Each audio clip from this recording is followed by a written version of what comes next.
arrival was almost unspeakable. We are all evil in some form or another. I'm not guilty. The dead won't bother you. It's the living you gotta worry about. If I couldn't keep them there with me whole, at least I felt that I could keep their skeletons.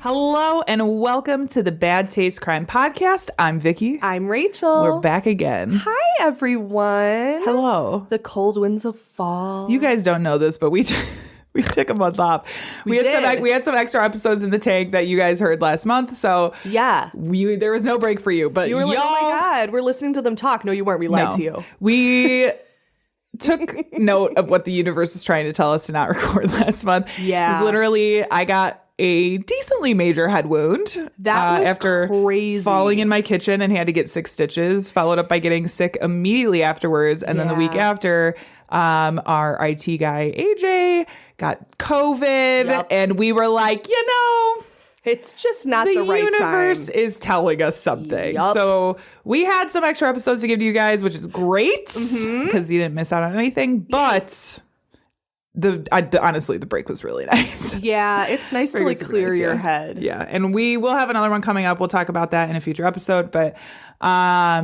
yeah, it was what a month last month was. Seriously. Yeah. It was crazy. Yeah, getting a random text of you with your giant head wound. I was like, I know. I was sending out a picture of just my forehead with stitches in it, and so I did this, and everyone's like, "Oh my God, are you dead?" It's such a crazy way of announcing, and betrayed by your own rug that you made with your own 2 hands. I know. I just crocheted this lovely rug that was in front of my dishwasher for less than 24 hours before I slipped on it, nailing my head on the counter. Is it covered in blood now? No, it's not. There was more blood on the floor, which is vinyl, so that came up easy. But yeah, no, it was, I'm fine. Everything is fine. She's fine. It was not my proudest moment. But these things happen. I was due for some massive accident because one has not happened in a while. So I do think the universe was like, it's time to rest. No, you don't understand. It's time to rest. Yeah, I was home for 5 days after that. It was great. It was great. Yeah. Didn't have to go to the office. Yeah. Just hung around for a while. But I'm also I have paid up my karma for the rest of the year at least. Yeah, you have. With all of that back to back to back to back. So that is the update with us. Crazy. Can't take her anywhere. I know. We've got a great episode for you. If this is your first time listening, a special hello to you. God, hi. We are going to head over to the newsroom. Let's go there. Fit to breathe, our food is unfit to eat. We sit watching our TVs while some local newscaster tells us that today we had 15 homicides and 63 violent crimes, as if that's the way it's supposed to be. We know things are bad, worse than bad. So our news this week comes from KTLA 5, which is an LA-based newspaper. Did you know that California is home to a serial butt sniffer? What? Hello? Sometimes when I start a sentence, I can tell you do not know where that sentence is going. I didn't. Is that what that song Californication is about? No. I knew God, it. no. Okay. So there is this man from Southern California, Khalees Karen Crowder, 38 years old, who has a history of arrests for sniffing women's butts in public. Ew. Yeah. He was just recently arrested again. He is a registered sex offender. Oh my God. He was just arrested in mid-August for a butt sniffing incident inside an unspecified store in Burbank.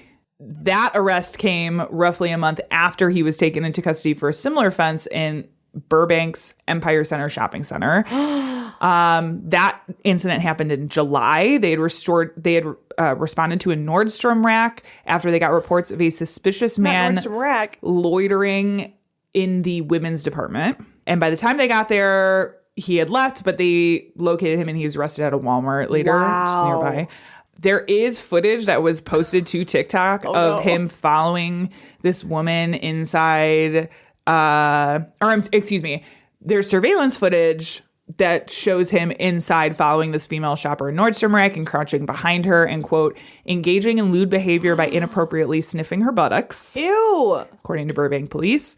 back in August 2023, there was a video of him posted on TikTok by a woman named Michaela Witter that shows him behind her, like crouching in a Barnes and Noble, pretending to look at books. And like, then, yeah. Excuse me, where's your butt? And then she confronted section? him and he was like, I'm sorry, I was tying my shoes. Yeah, right. Yeah, right, sir. But he also got arrested for that. Good. That did lead to one of the arrests. So yeah, sir, he's had incidents. He's on parole for a series of similar incidents in Burbank and Glendale that date all the way back to 2021. You know what, sir? So 4 solid years of butt sniffing. Wow. Yeah. But for this latest incidents, the 2 latest incidents, he was ordered to serve 135 days in Los Angeles County Jail when he admitted to violating his parole.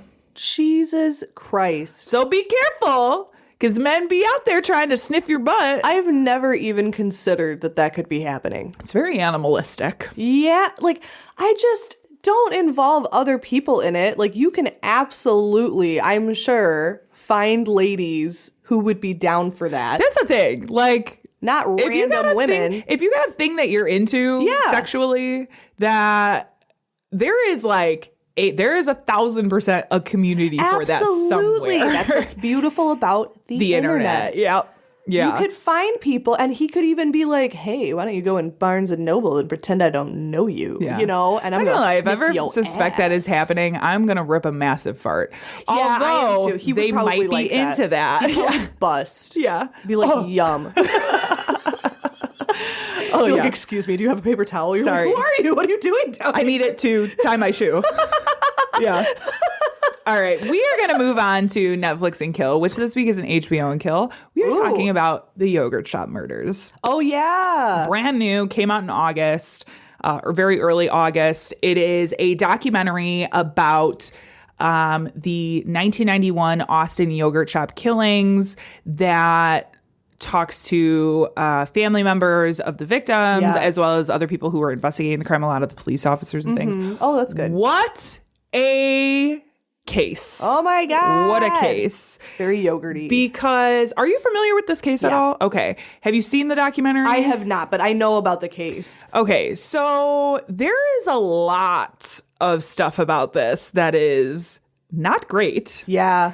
And it's a bummer. It's really interesting because they utilize this footage of one of the guys that was arrested, who I forget the name of. Choban. That it was one of the guys that was arrested who ends up getting his conviction overturned. Oh, okay. And when he came out, this woman decided to make a documentary about him and about the case, and it was never finished. She never finished it. And so when they came back to do this documentary, then she was involved and they utilized some of the footage that's really from nice. that. So she got to finish her project. Kind of, yeah. I love that. Yeah. And Full circle. she very much was like, I at a certain point like realized this was too big of a story for me to tell. Like I just wasn't equipped to tell it. So yeah, so you're probably wondering what we're talking about. I am. Yeah, there are, let me see, do they have a description?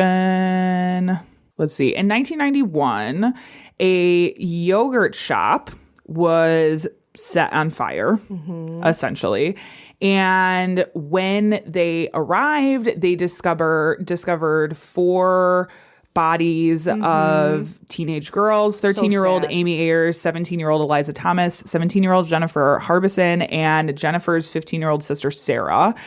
Jennifer and Eliza worked at the shop, and the other 2 had been visiting. And once they closed, they say that a man or multiple people came in to rob the yogurt shop, and it was essentially a robbery gone wrong. They decided to light the place on fire in order to cover their tracks. When they arrived, obviously, the fire department came, put out the fire, covered everything in water, which is not the most helpful when it comes to investigating crimes. Washing away all that evidence. Yes. And all the yogurt. There was a lot of evidence that was lost because of that. Yeah. Which I'm not blaming anybody for that because that's what you should have You done. got to put out the fire. Right. They would not have, I don't believe that they knew there were bodies in the yogurt shop until after the fire had been put out and it was safe to go in. Yeah. So this basically follows all of the investigative efforts, what happened, what is still happening. There was a lot of very questionable police work in this one. I'm shocked. Do you see my shocked face? I know, right? It's very shocked. Especially involving coerced confessions. Things like this was at a time during the height of satanic panic. So there was this focused on the weirdos, like the Satan-y kids. Oh my there was God. this like group of ne'er-do-wells that hung out in this Not the ne'er-do-wells. that hung out in this I don't know what you call it. It's like I always think of the thing in Greece where they do the drag race. It's like the water thing. Yeah. There's one of those that ran behind the yogurt shop. I commit crimes there in GTA. Yes. Yeah. There's one of those that ran behind the yogurt shop and like sort of the like gothy kids would hang out there and drink. So there was like this focus on them. There's these people coming forward talking about this gun that's sort of been like, well, it's my gun, but so-and-so borrowed it. And these people, yeah. There is a lot to this that I'm not going to even go into right now. Definitely go and watch it. But it is like twisting and turning, and you have members of the family that believe the original guys that they had arrested are guilty, although everything's been overturned because of such shoddy fucking police work, right? And it's a very sad story, but it just was. I don't know if it'll ever be solved, to be honest with you. That's a tricky one. Yeah, that is a tricky one. Springsteen, Robert Springsteen, I think that's his name, was one of the guys who was arrested, and that's who the woman who was originally doing the documentary was following when he got out of prison. Oh, anyway, that's right. Definitely check it out. I really liked it. It's a mini series. It's only 3 episodes. Oh, that's nice. Or I'm sorry, it's 4 episodes. Still nice. Relatively short. Yeah. Very interesting. Oh, good. And I do kind of love this interspersement of like the old footage from interviewing Springsteen with all of the new interviews, because she also had interviews from like memory experts, and they talk a lot about these coerced and false confessions because people, I mean, there's still this idea of like, how could you possibly confess to something that you didn't actually do? Because they were kicking me. Right. And there's a lot of like psychology to it, where it's like if they say it enough times, it's like, okay, maybe I did do this, or like if I tell them this, surely they're going to find out that I'm lying. And that I just wanted to go home. Right. It does happen. A lot that goes into it. But definitely check this out. Yeah. It's called The Yogurt Shop Murders on HBO Max. Yay. This is that part of the show where we say content may not be appropriate for all listeners. I will definitely be talking about some murder and some murder like too. Sexual abuse. So okay. If any of that is not your cup of tea, that's then okay. Maybe join us on the next one. We'll see you next time. We love you. But just as you said, the internet was a beautiful place to find people with the same kinks as you. It is also a terrifying Wild West. Buttsniffer.com. Buttsniffer.com. So today I wanted to talk about some people who use the internet ultimately to commit their crimes. Interesting. Yes, because the internet's a scary place. Yeah. We grew up during the advent of the internet. Right. I remember growing up with an MS-DOS machine at home that was not connected to anything. That's kind of what I grew up with. And then, we got the dial-up modems, AOL, and AIM. AOL Instant Messenger. Oh my God. Became a very big thing. And MSN Messenger, that was like an identity thing. And I'm like crumbling to dust. I'm so old. Chat rooms, Yahoo chat rooms, ASL, was like a breeding ground for fucking predators. Yeah, but we didn't know it at the time. Like we were very naive about how to use the internet. Because we were kids. Yeah. And now we are probably like millennials are probably the masters at using the internet. And I say that only because we learned from our mistakes. Yep. We don't have that naivete anymore. No. Sometimes I see Gen Zers do stuff and I'm like, all right. Right. You're a little baby. Right. Like, be careful. Yeah, we made enough mistakes that we were like, okay, Yeah. we need to stop fucking around with this. Getting groomed on Kick at like 12 years old teaches you some things, you know? So I wanted to highlight a couple of these cases just Yeah. to bring focus back, especially as the internet becomes more and more toxic every day. Yeah. I say as an avid internet user, like Right. Chronically online. over chronically here. online, for Yes. sure. So I actually wanted to start off with a little bit of history Ooh. that I don't know if you are aware of at all. But probably not. In the history of the world, catfishing, as it relates to the internet, is actually a relatively new phenomenon. Yeah. The internet itself was established in earnest in 1983, although the practice of like pretending to be somebody that you're not is not new, right? Like people would Right. place personal ads Yeah. in newspapers and stuff. I'm tall and strong and muscly. And Yeah. I don't have a. My family is really wealthy. And Yeah. I'm just looking for a young woman to inherit all of my riches. Right. And then they like show up and get murdered. I mean, even I think it was like Anne of Cleves with like Henry VIII. She showed up from Germany to like be his wife, and as soon as he saw her, he was like, "Bleh, bleh, she does not look like her portrait. Yes. She was catfishing me." Yeah. But in reality, he was a disgusting old man. Yes. And she was like, "Ew." Yeah, exactly. But so all of that, like, Yeah.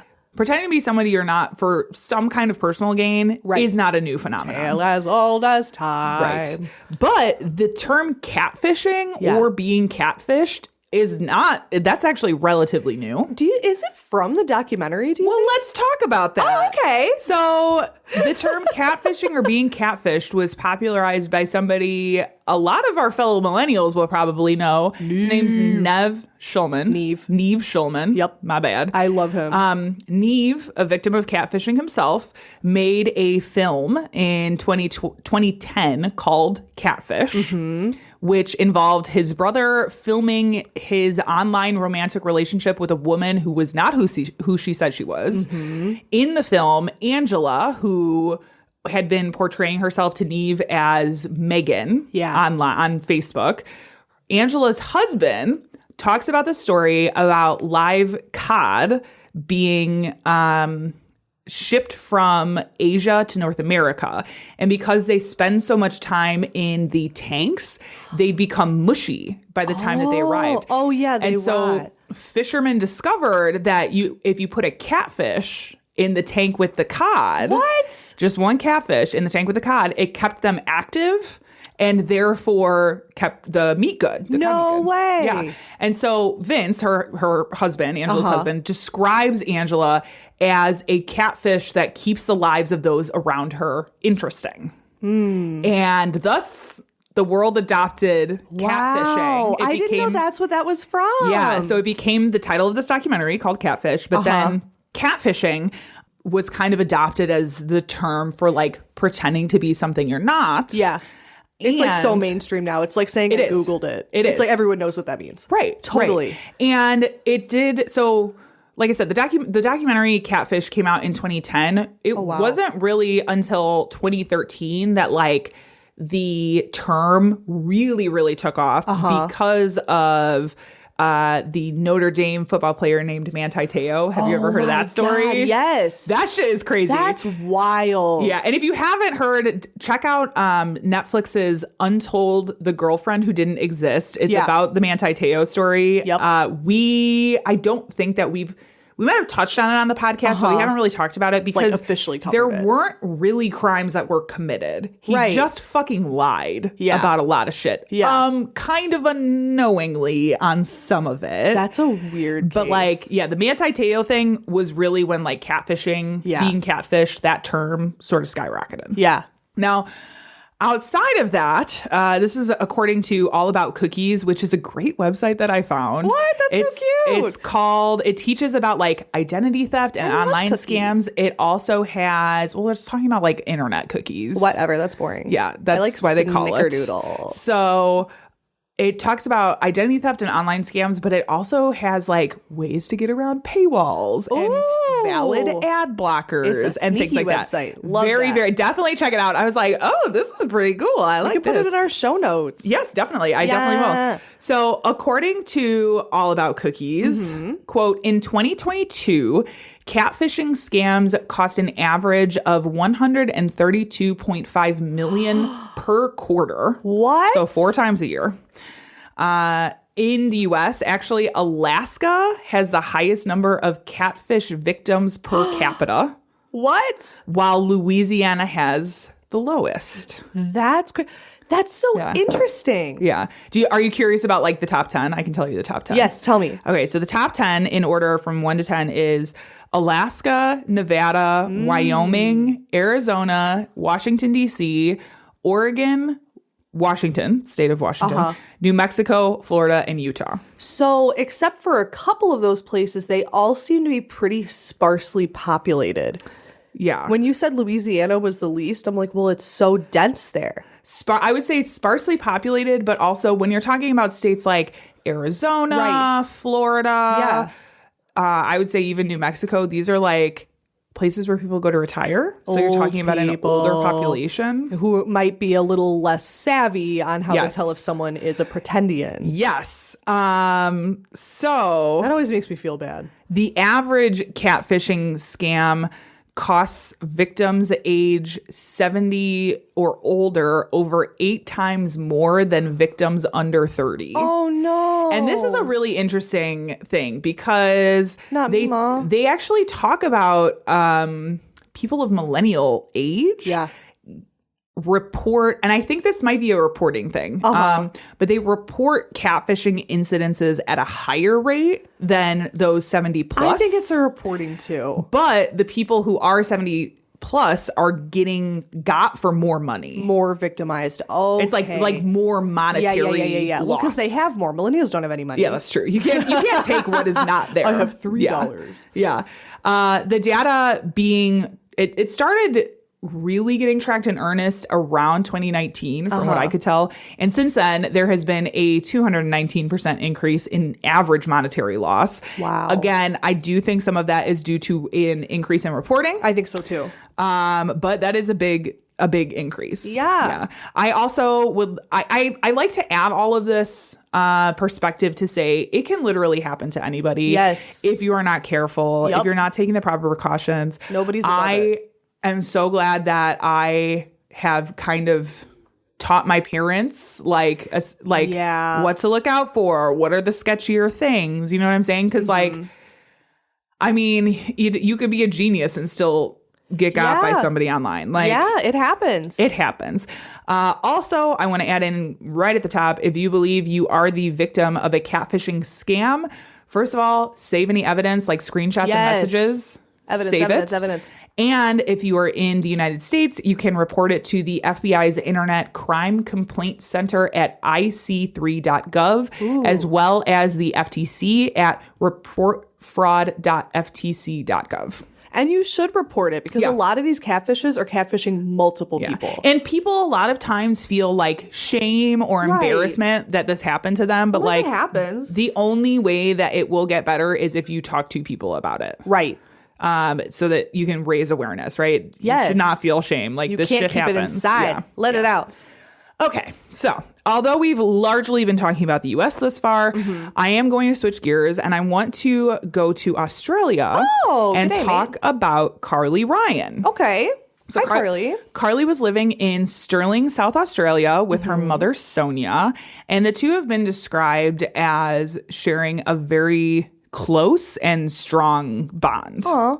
So in 2006, when Carly began talking to a boy online, her mom was the first person to know. Right. She's like, oh my God, I'm talking to this boy. She started exchanging messages with 18-year-old Brandon Kane, who was a musician who lived in Melbourne. Oh, Okay. they're always musicians. There is Or this musician. And models, she's like, yeah. oh my God, I love music. Of course, Yes. because everybody does. I'm not girl. going to lie. When I was, 16, 17, if I could get a musician. Yeah, that was the goal. That It was really my type, You want to be yes. the cool girl at the show. Absolutely. There's nothing better than I that. still want to be the cool girl at the show, but I'm know. too tired. Yeah, I go to bed at 10.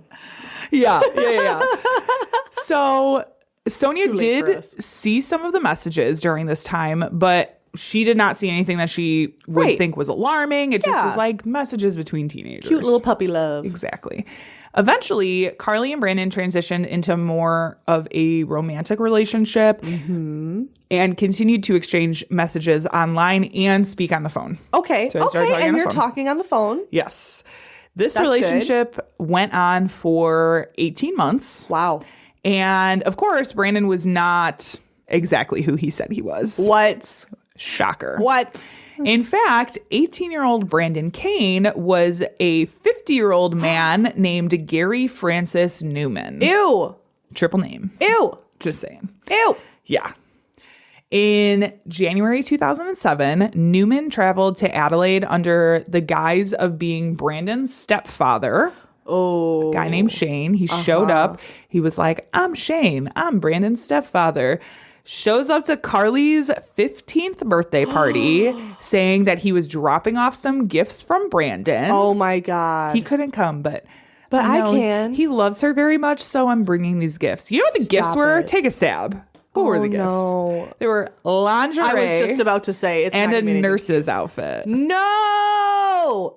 No. Fucking weird. For No. a 15-year-old. Oh my God. I want to kill this guy. Yeah.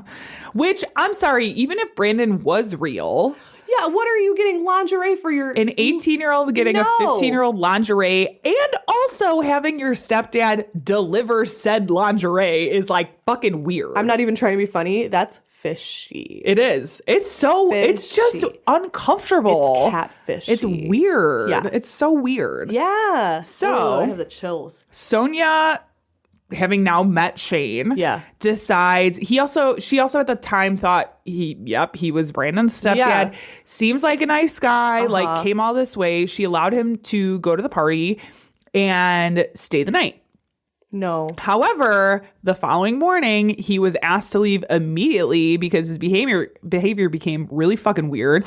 He had been lying on Carly's bed while she was asleep. What? And later, Carly told her mom that he had touched her inappropriately in a sexual way. And she was like, get the fuck out of my house. Well, good mom. Yeah, get out of here. Jeez. This is Oh, from the Australian Women's Weekly. Quote, Sonia tracked down Shane's email address and warned him to stay away. She received an abusive email from the address satans.commando@hotmail.com that said, bitch, please, it began.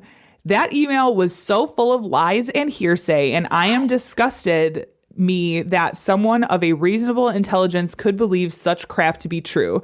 The things you called me were totally defaming, and I have forwarded the email on to my solicitor for further review or further he's action. a narcissist. Yes, absolutely. Oh my God. Yeah. Following this exchange, Sonia revoked Carly's access to the internet Good. and took away her phone, really began monitoring her internet usage. Uh-huh. Honestly, I have to say, I feel like Sonia is doing Yeah. all of the right things at this I point. think so too. Yeah. She's real. I mean, what can you do but monitor, right? Right. Can't lock her up in the basement. But by this time, Carly had already gone through 18 months of grooming, Right. of manipulation. She's 15. And she's 15. It's probably her first love.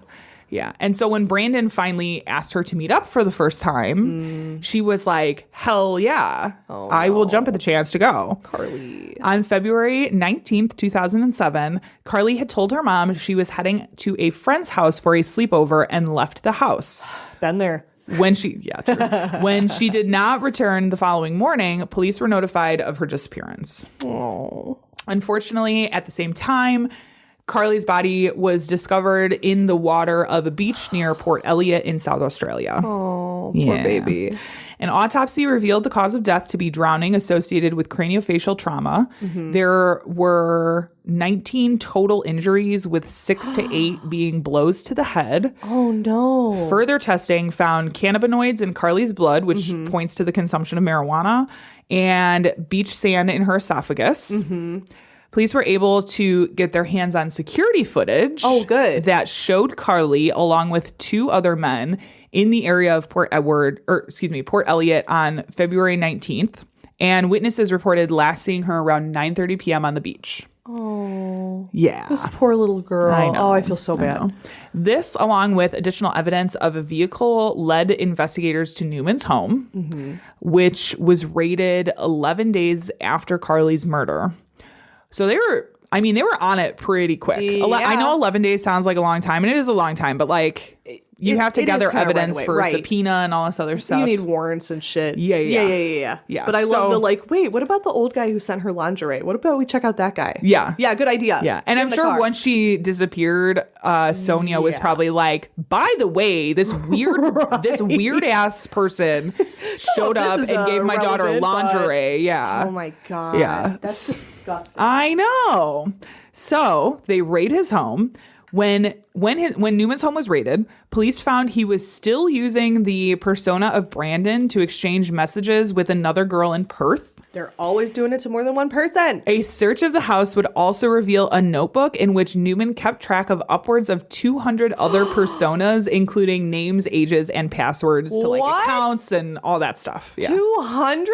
And he had to write them all down to like keep track of who's who and Yeah. what password and Oh how my old they God. were. Yeah. Bro, that's disgusting. That is a terrible use of the internet. Yes. This is what I'm saying though. Like, imagine this in 1999. Yeah, they were like, what the hell? They'd probably never seen this before. Yeah. Oh my So this is a little God. bit into the internet age, but like, Not quite. yeah, no, they were doing the shit unchecked when we Whoa. started using the internet at like 10 years old. Oh my God. Yeah. Yeah. So Chills.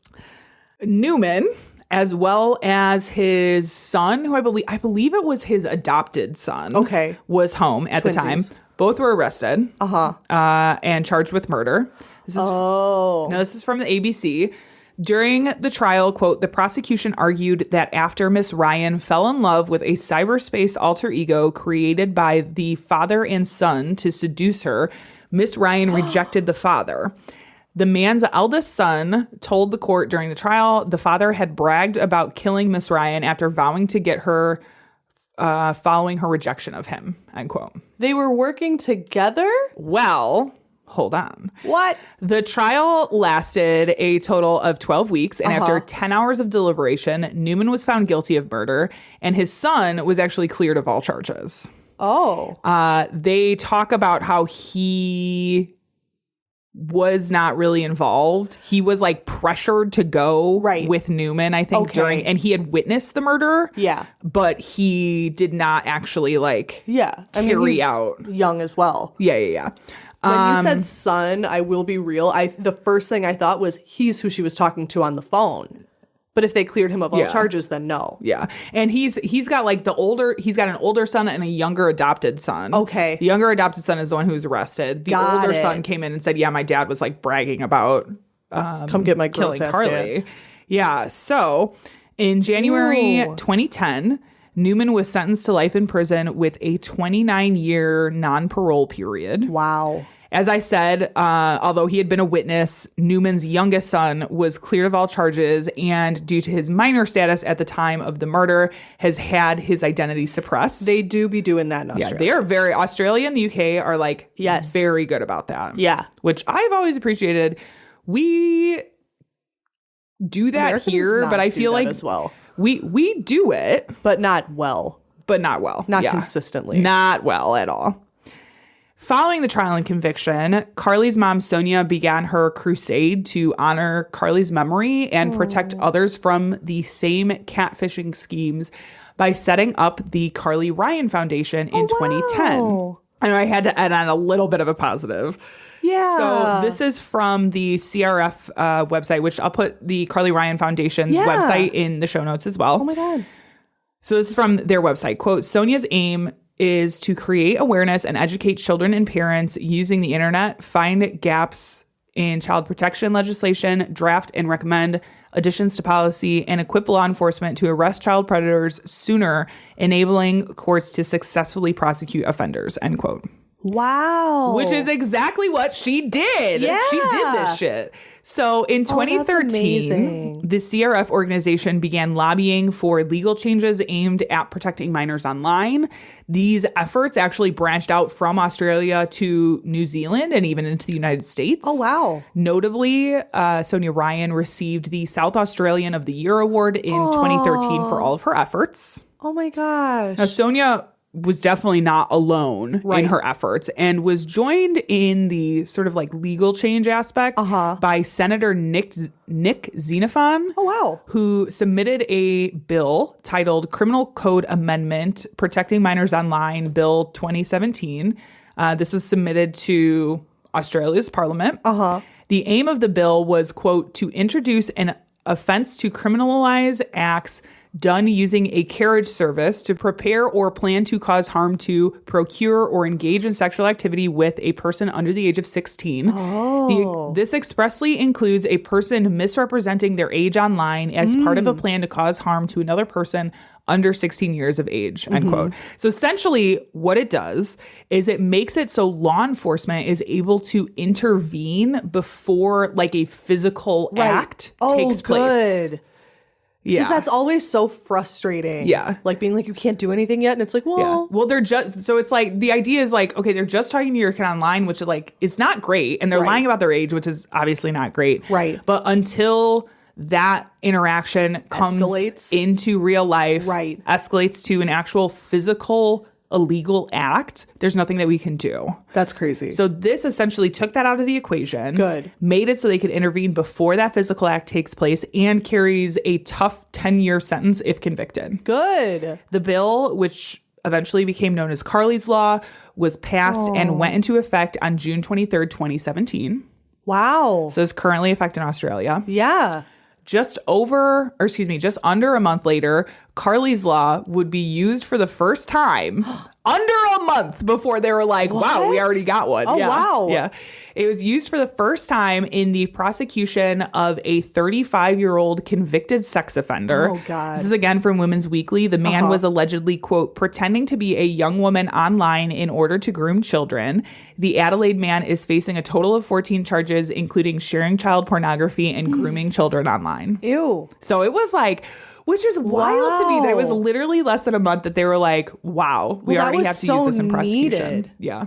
Oh my Clearly. God. Go Carly's mom. Yeah. So I want to wrap up by saying that if you would like to learn more about the Carly Ryan Foundation and what they do, you can check them out at carlyryanfoundation.com. Again, I'll put this in the show notes as well. The CRF provides online safety and healthy relationship seminars to students and parents in both Australia and the United States. Oh, how good. They do a lot of work in the U.S., focusing on internet safety and crime, cyberbullying, connection to resources, and counseling and contributing to law and policy reform. So very cool organization. Definitely recommend checking them out. Yeah. Because they do put on seminars in the U.S. I love that they have like branched out into other countries. That's so good. This is a big problem here too. Like it's kind of a big problem everywhere, but like huge problem. Yeah. So how wonderful. that is the story of Carly Ryan. That's a beautiful way to remember her. Yes, That's I agree. so nice. I agree. Oh, But be careful about that fucking catfishing out there, you guys. Yeah, be careful. Reverse Google image search. Yes.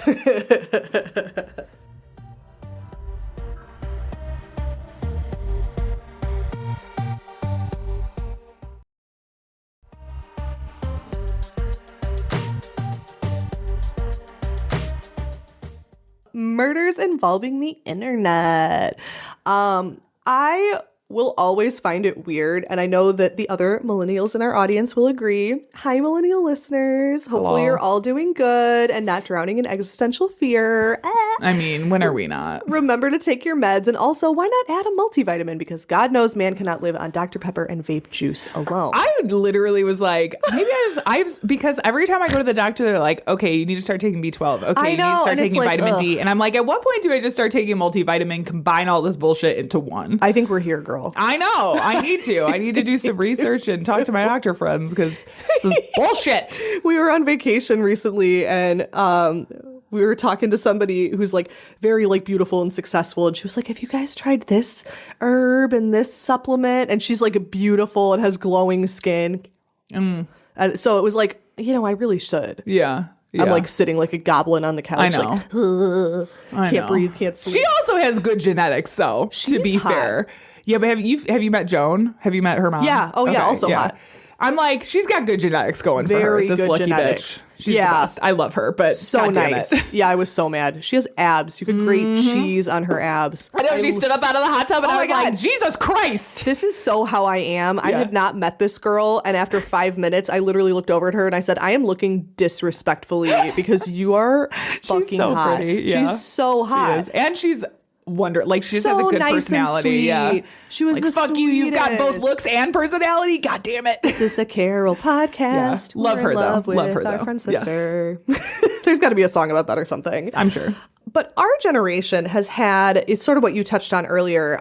We've had sort of the unique experience of growing up sort of at first without the internet and then being fully exposed to it for better or for worse as we got older. Yeah. Like as we grew. It's crazy. A lot of folks my age have like a somewhat complicated relationship with things like social media. Like we understand the internet and, you know, all of that lingo, but like social media, I feel like millennials are kind of like, we're a little more skeptical than like Gen Z, I would feel. Yeah, it's interesting now, right? Because Yeah. like we were the MySpace kids, Right. the Zynga kids. You know what I mean? Like we Yes. were those kids, right? I loved When MySpace. Facebook came along, that changed everything. Because it's very Everything. different from MySpace. Yes, and then MySpace was like Snapchat. nice and wholesome, right? Well, and all Well. of these things have been consolidated, and you see Facebook is kind of becoming the social media for older Right. adults. Yeah. Instagram is kind of for the youngins. And we're somewhere in between trying to figure out the Right. frankly, just like the landscape and the Yes. lingo and stuff has changed. And Completely. it's kind of left millennials in the dust a In little the bit dust. if you are not chronically online and Right. like not constantly plugged in to what I the fuck feel is like going I'm on. chronically online, and half the time Yeah. I'm like, what the hell are they talking about? There are things, dude. Sometimes there are things that are happening. I do not get my news from social media. Probably a good idea. But what tends to happen is there will be memes that are made about like current events. And so I'll see like a meme come up and I'm like, okay, what the fuck is this? Yeah. So like the radioactive shrimp thing. I did not know that was happening until Radioactive Rachel shrimp from Walmart. started sending us TikToks about this One fucking bite radio had made me stopped. glow in the Okay. dark. Stop it, because I'm trying to say something here. Did not know that this was happening until Rachel sent Tiff and I these TikToks about radio, and I had to go and Google like, okay, what the fuck is the deal? Unique experience. Yeah, so it's changed since we were like, Yeah. 13, 14, 15. Yes. And it's either, get with it or get out of the fucking way, like Right. with the internet for us. Right. It's Yeah. super interesting. And I notice like with social media too, like, and not all millennials obviously, but like it's such like the TikTok thing of like, I'm going to record everything that I'm doing. Mm-hmm. Yeah. And like our generation's a little more like, huh? Like Mm-hmm. I have to do that. So it's like there's this divide. Yeah, yeah. But I do think I that's, do like- not create content. I am No. 1,000% a lurker. But Yeah, me even too. like Facebook, I barely use Facebook, and it's like I lurk. I don't look. I I do don't too. post anything. I just look at what other I people. post are like for updates or No. like every so often. I don't do anything. Not really on Facebook. On Instagram I do. Nope. But I like Instagram. I like pictures. I'm like a baby. I have to be like constantly visually entertained. No, I I'm pretty like, oh much, my God. honestly, I pretty much stopped using them in 2016. I don't blame you though, honestly. I don't really interact with that many people. I just look at stuff. Yeah, it became a very toxic landscape in 2016 for obvious reasons. Yeah. So I was like, yeah, I think I'm done with this. Yeah, and no. honestly, if it wasn't for the podcast, I don't know that I would have social media in general. Right. But also, I need to be able to creep on people That's very important. in a very non-illegal way. I just very need demure I and just need to mindful way. check out what is going on in people's yes. lives. Yeah. It's we were talking about creeping on somebody this morning. I'm not good at social media, I feel. But the internet, despite having its obvious faults, throwback to buttsniffers.com, is overall a wonderful and very valuable tool. And it has certainly done its part to help solve some pretty crazy cases, especially like in the modern time, in ways that couldn't really have happened without the chronically online logging on to lend a hand. So I like how we kind of interpreted the prompt differently. Yeah. Like, My case today deals a lot with the people of a community, not just focusing on key players such as the victim or his killer. They might not have been IRL neighbors, but members of this community, the online community, would help lay this interestingly named victim to rest. And his name, you're not even ready, was Abraham Shakespeare. Okay. What a name. We love his name. And that was his real name too. That was his real ass name. He was born 1966, Abraham Lee Shakespeare. He had kind of like a tumultuous upbringing. Okay. He had like trouble here and there. I think he was like 16. He got arrested for like trying to rob a store. He went to juvie for a little bit, just kind of getting into trouble. Yeah. Here and there. Just kinda getting into a little Minor trouble. Yeah. Like whatever. Who doesn't get into trouble? Sure. Right? But then the most unexpected thing ever for Abraham happened because he was he was never a rich man. He always had trouble getting work. Obviously when you're a felon, even when you're a juvenile, that can be difficult. So he was just kind of like, I've seen him described as like a casual day laborer. Okay. He would just kind of like go back and forth to different jobs. And one day he was driving a truck with another guy. They were doing this job together to deliver some goods to this store, to this convenience store. Yeah. And so they pulled up and Abraham turned to his friend and was like, hey, like if you want anything when you're in there, I'll give you some money. And he's like, oh, this is enough for both of us to get a drink because he gave him a $5 bill. Yeah. He's like, do you want anything extra? And he's like, why don't you buy me 2 scratch-offs or whatever? Just 2 like dollar lotto tickets. Yeah, yeah. And one of those tickets was the gazillionaire winner. Oh, shit. The Florida Lotto. It was worth $30 million. Wow. So it was like, I think it was like a Tuesday was when he got it. By Friday, he was on TV like with the giant check. Like, oh my God, I won $30 million. Yeah, like, holy shit. So his life changed overnight. Yeah. Overnight. Yeah. There was this sneaky little thing. So his coworker, the guy he was driving with, Michael Ford, ended up trying to like sue him because he was like, well, I bought the ticket. And Abraham was like, but it was with my money. Yeah. So they weren't your tickets. They were my tickets. Yeah. He like kind of blackmailed him and was like, you need to give me $1 million. And he was like, no. Yeah. I'm actually not fucking doing that. But they ended up having to take it to court because eventually Ford, the coworker, made up this story that he had bought the tickets and put them in his wallet.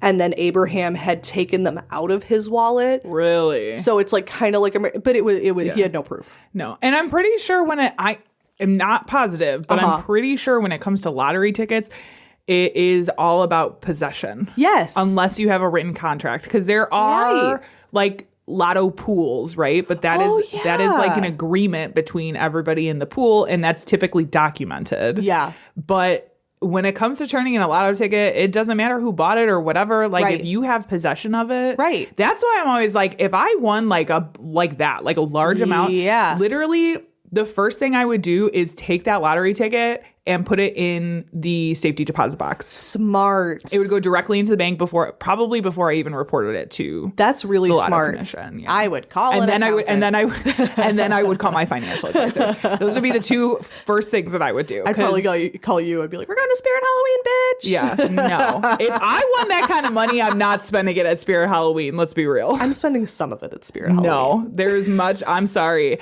I like a lot of Spirit Halloween stuff, but there is some cheapy. much higher quality stuff that I would be buying. That's true. Yeah. But, if I was a gazillionaire? Way overpriced. It is overpriced Spirit Halloween. this year. I love Spirit Halloween. It is overpriced every year, my girl. It's getting bad. Every year. It is overpriced.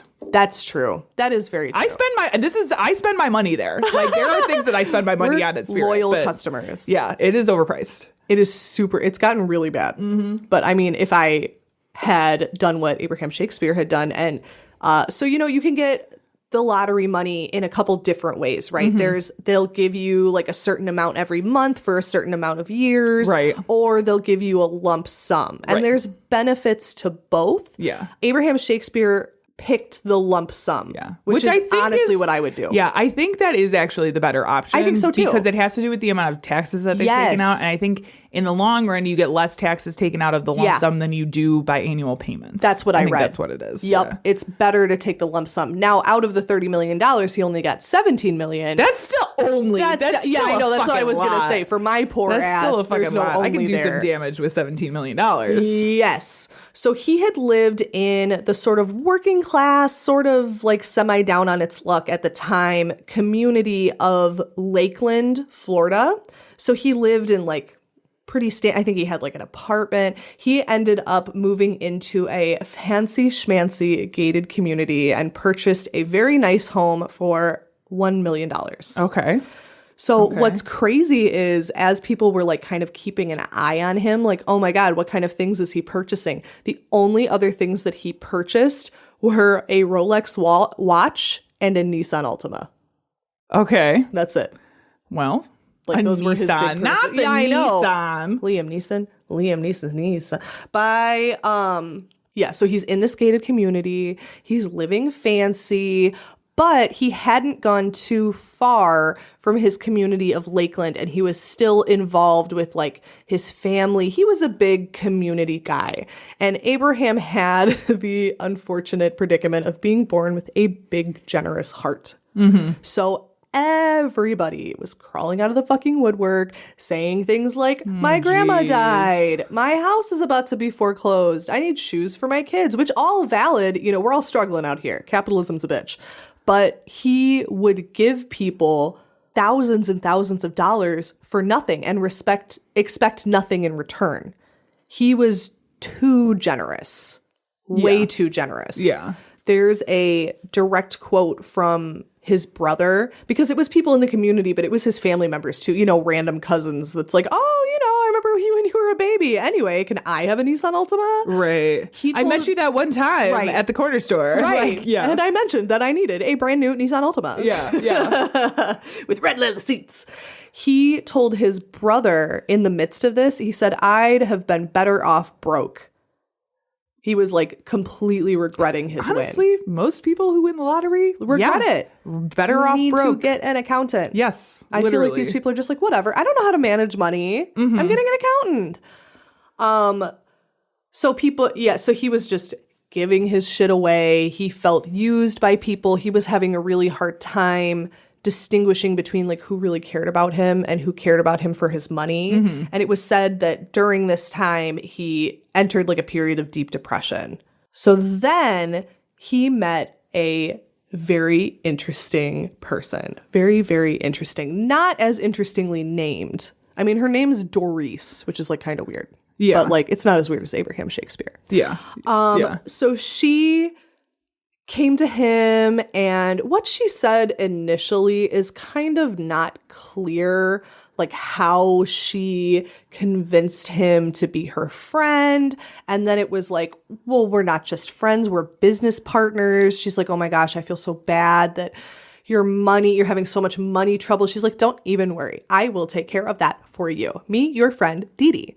So she made a business with him, Abraham Shakespeare LLC, which she was like, this is going to help you control your money. You know, we're going to put it through. But guess who was in charge of the money?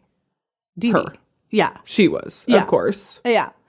So and of course, you know, if you're like managing a business, you would try, if she was like a real helper, you would think she would try to live within her means, right? Like, okay, you can have all your basic bills covered by this lump sum, but you're not going to go crazy and buy a Corvette, a truck, a Hummer, a vacation. Jesus. She was living the high life. Wow. And everyone would ask her, like, wow, Dee Dee, you're kind of like a shitbag and you've never had a ton of money. Where did this all come from? Where did all this so come weird. from? And she's like driving down the street with one leg in the Hummer and one leg in the Chevrolet, like, what? Oh my God. She's like, oh my God, it was Let's not be obvious about it. Yeah. Right.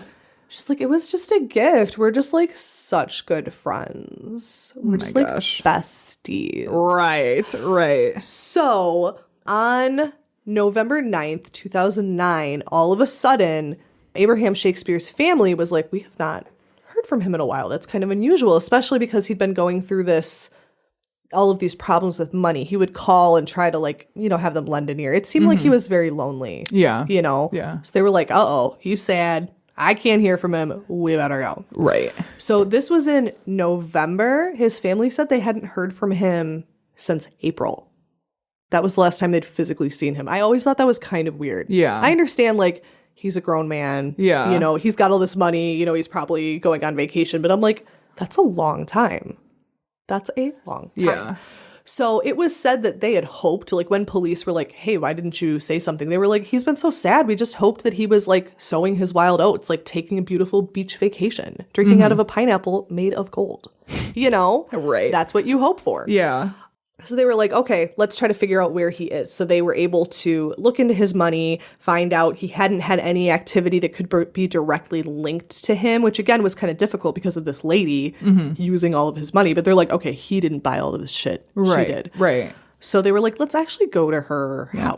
I'm sure when you're talking, because you're talking about large purchases, right? Cars and stuff. All of those have signatures on them that I'm sure were her signature type of thing. You but can all look all that shit up. I remember there was like an initial thing of like, well, he's still making purchases because it's in his name, but then it's like, oh no, this is this like business. once you look into the agreements she's and got her fingers in the pies, you know. Yeah. So they were like, okay, let's go to Dee Dee Moore's house. Let's start walking around her backyard. As a murder connoisseur, what's something that you see in someone's backyard where you're like, oh, maybe that person's a murderer? Because for me, it's a newly put in concrete slab. Well, not necessarily. I mean, not necessarily. Well, no, of course, I have a patio. There's nobody under it. Yeah. Yet. So that's what a murderer would say. That is what a murderer would say. Stay tuned. I love how you're like, not me though, but Not everyone me. else that puts a concrete Everyone slab in else. the back. Well, I mean, I think that probably at this time, because Dee Dee Moore had quite the rap sheet of being a fucking con woman. Yeah. And being slippery and slimy. I kind of feel there's this also, I don't know if I've even brought up that she was a white woman and Abraham was a black man. So there was all of this, like, is she taking advantage of him? Yeah. Like, what is going on? So I feel like if the cops were already suspicious enough to be going into her backyard, like Yeah. when she wasn't there, to see like a freshly poured concrete slab is kind of like, oh. Yeah. Oh no. I feel like if you were discovering that in the course of a murder investigation. That's what I mean. That's a different Not just thing. like my neighbors putting in a I'm new like, patio. yo, I'm like, they could be having a patio. They might need to put a shed there. Like, A likely there's a lot of story. reasons that you would put a concrete slab in your backyard. Only one. No. To hide a body. Oh my God. You're You ridiculous. sat on my patio. Yes, literally. I have. Who I knows have. who you were sitting Yeah, on. there's a fucking hot tub back there, dude. Maybe they're getting a hot tub. Maybe. I feel like, honestly, with all of this shit that she was buying, it was like, well, maybe she's putting in a hot tub. Which is true. You know? But they were suspicious enough. They were like, where's the hot tub, Dee Dee? She's like, oh, that's Hasn't on been back delivered. order. Hasn't been delivered. So they dug up, it was like 9 feet of dirt underneath it and found the body of Abraham Shakespeare. Damn. Yeah. So he was under there. Yeah. So the detectives sort of traced his timeline back, trying to figure out when's the last time he's actually been alive. Because it's been several months, right? They say that he probably died in early April. In April 6th or 7th. Because they were trying to figure out, like, has he been alive for a little while and just, like, not contacting his family? Like, when did he actually die? They think he died right away. Right. They took her into custody, took Dee Dee Moore into custody on a $1 million bond, which is fucking crazy. Yeah. That's a huge bond. Yeah. They found out through like talking to all of her shady acquaintances that she had contacted someone and been like, hey, can you like dig up this concrete slab in my backyard? And just like, there's like stuff in the dirt there. Could you just move it somewhere else and like not make a big deal about it? So she was trying to get him to move Shakespeare's body because she knew the cops were on her tail. Right. But I'm sure he was like, So why weird. am I digging up? Yeah, dirt that's for weird. you? That's fucking weird. That's awkward. That's not a job I'm going to take. She was, so part of her like rap sheet was things of insurance fraud. She had falsely reported, and this is something I never say, but this lady is shady. She had reported, like, had accused someone of sexual assault. It had turned out they didn't do that. This was this whole thing. So they were trying to figure out, like, how are you connected? How is all of your like creepy little stuff connected? And it was kind of hard because it's like, you know, we're listening to this and we're like, she sucks. She's obviously the murderer. Right. But is it that uncommon to see people who are shady with money around someone with a ton of fucking money? Yeah. And a nice big heart? Yeah. A big naive guy? Yeah.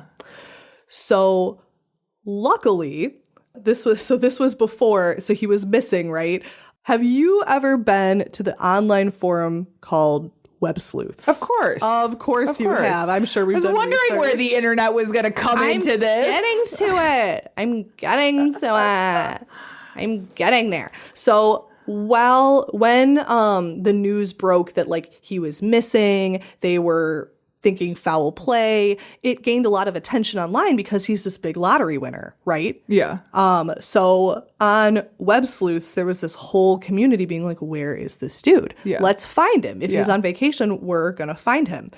This badass, Cindy Parrott, another fun name, her name on Web Sleuths is the Sleuthster. Okay. Yes. She was like, this case is for me.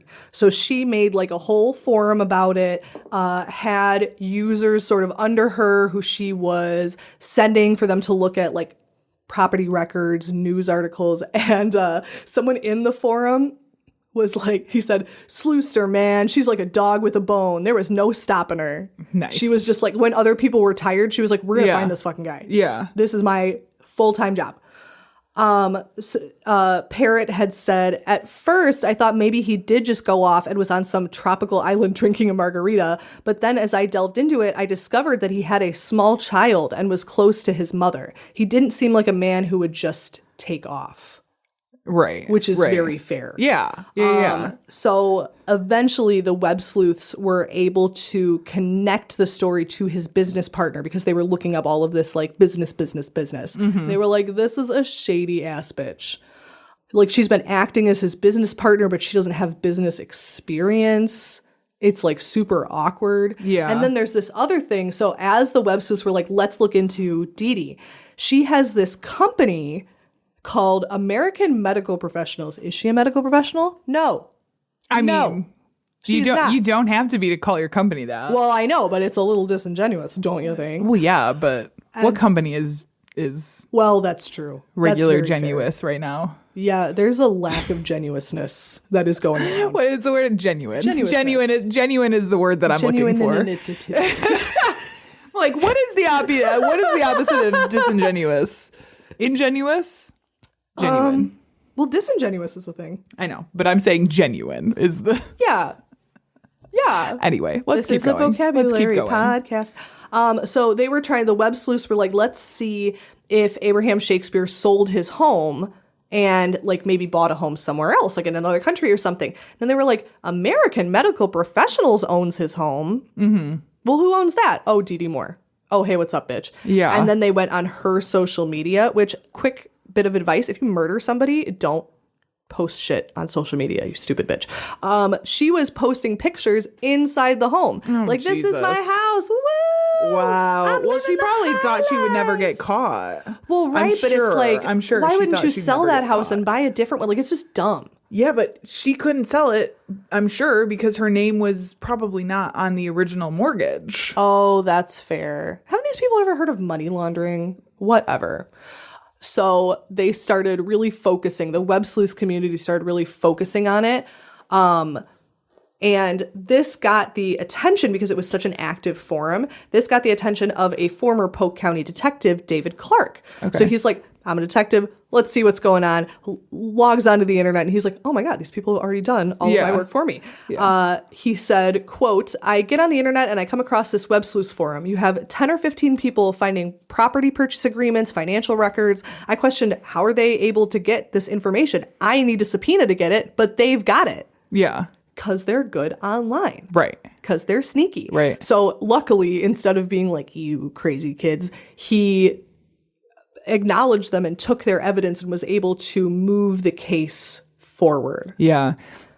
It's kind of interesting because, yes, he needs a subpoena to get the original records. Right. But They it's not could have hard. done the like that research is stuff that they could have done. Like if you can find stuff publicly online, like that is fair game, right?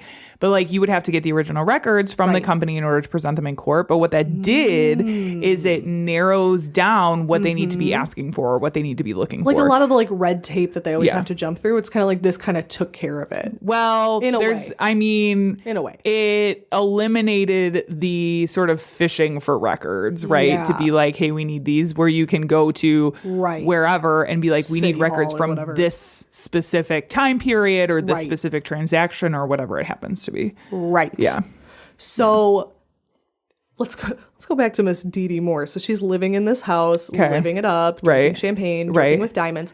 And another thing that she's doing in her spare time is getting on the internet. Okay. And she makes her way over to this forum investigating the death of the guy she fucking killed. Sure. And she's probably like, definitely not this Dee Dee character. Correct. Oh my God. Oh no, she's posting as herself. Wow. So she's like, hey guys, just so you fucking know, I did not do that. And he just texted me. Wow. He's been in contact with me. You guys are just being so silly. That's insane. And they that's were like, insane no. to be like, that is insane to know you are the person narcissist that people are pointing the finger at, like the number one person, and to be like, surely they'll believe me when I say, oh, he reached out to me last night. Right. And that's what she was thinking. She was like, oh shit, I need proof. So she goes to her friend named Greg Smith. She was like, hey, just get on the phone and be like, I'm Abraham Shakespeare. I am an alive man and not in your backyard. Yeah. So he made the call.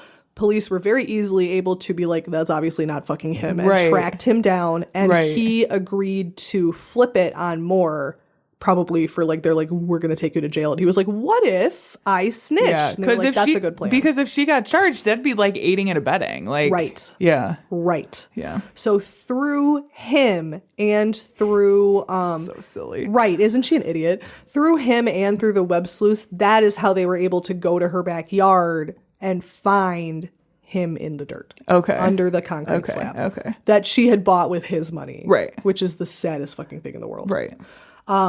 Clark, the detective, said, I don't know if any other detectives would acknowledge the huge impact that the web sleuths investigation had on our case, but I will acknowledge it. The web sleuths were very instrumental in helping us in the case. Some of the stuff they uncovered was extremely helpful to us, which is like so nice. Yeah. So they got her. On December 10th, 2012, she was convicted of first-degree murder and sentenced to life in prison without the possibility of parole, and then with an additional sentence of 25 years for possessing a gun. So his body was so like decomposed, they weren't quite able to figure out what happened, but they ended up being like, this was probably a gunshot wound. Yeah. So she got in trouble for having a gun because she's a felon as well. Okay. So even if somehow she ends up getting paroled or something, even though it's life without parole, she still has that like little tack on. Of, like, you're also in trouble for the gun girl. Yeah. Yeah. There is a really cool, I wish that I had been able to watch it, but I don't have Hulu and I'm poor.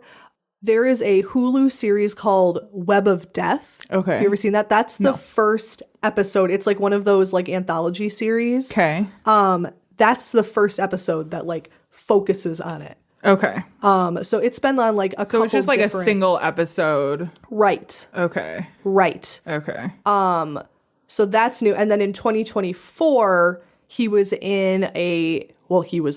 case was featured in a Peacock original, Buried in the Backyard. Okay. And then in 2025, he was on 2020 in an episode called Unlucky Numbers, which also illustrated the problem that lottery havers have. Yeah. Abraham Shakespeare was an extremely kind and gentle man. He helped people with no expectation of anything in return. Helped all kinds of people with his money. I mean, I think just saying like, he bought a not that expensive car and a Rolex watch, which, by the way, he bought at a pawn shop. He didn't even buy it at the Rolex store, so it probably wasn't as expensive as it would have been. So he just wanted something to look nice and somewhere to take him places. I mean, that's the thing is like, there's nothing if you find yourself in the situation, right? There's nothing wrong with getting yourself something nice. Of course. The issue is people go overboard. Yeah, they and don't know just how to budget. They don't know how to budget. They don't know how to stop Yeah. buying, like stop purchasing. And honestly, I Because think I would have a problem. That's exactly why I'm like, I would go to my financial advisor first. Absolutely. Because there's definitely things that I would want to do, right? Like I'd want to buy a Yeah. house. I'd probably want to replace the car. But I'm Travel. also not running out to be like, I need a BMW. Yeah, no, I no, need no, a no, no. Maserati. Like I don't need that shit. Honestly, if you put a gun to my head, I don't know what either one of those cars look Yeah, like. So yeah. it doesn't even matter It's like, for me. yeah, I'm like, I literally just want like a car that I like. Right. That's like not a piece of shit. Right. I keep my mom van. Yeah. Yeah. But you want like the BMW version. I don't know what Mercedes. that is. Why? Those are like the luxury brands. See, Mercedes, I feel like people BMW. will steal it then. I mean, I probably have not. a 2025 van. I see all this shit around in because our office is in Oak Brook, and Oak Brook is a very fancy schmancy bougie area. Yeah, I'm sure you see a lot of Rolexes. Yeah, Yes, I see not a lot of Rolexes, but I see a lot of Mercedes. I see a lot of BMWs. I see what is the one? Porsche. I see a lot of Porsches. I see a lot like kind of these luxury car brands. I Tons. think if I were going to get Everybody. like a fancy car, I would get like an old car. I like the way that like the older cars look. I'd probably get like an EV of some sort. Oh, like an honestly. eco, like you plug it in. Yeah. I have that. Yeah, not a Tesla, but like No. literally anything Ugh, else. patooey. Actually, there's like an electric Mustang that is not like a Mustang, but it's like part of that line that Electric is boogaloo. actually pretty cool looking. Wow. Because that's the other thing. I think they look kind of dumb because a lot of them are missing the grill on the front because you Right. don't need it. But Oh, yeah. Anyway, this is not a conversation about cars. This is not a conversation about cars. Very fair.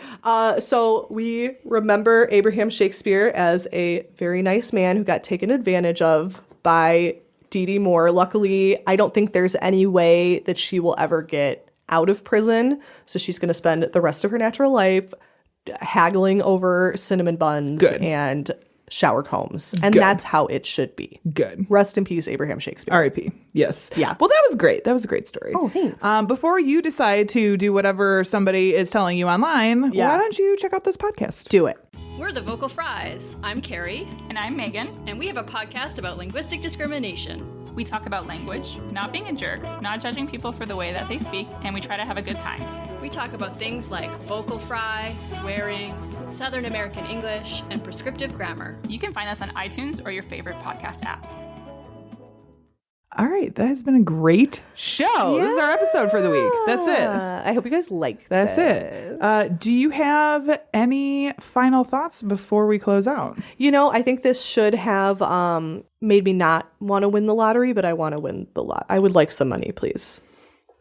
Okay, on that note, our sound and editing is by Tiff Fullman. Our music is by Jason Zakshevsky, the Enigma. This has been the Bad Taste Crime Podcast. We will see you in 2 weeks. Goodbye. Left their bodies on the hillsides along the highway.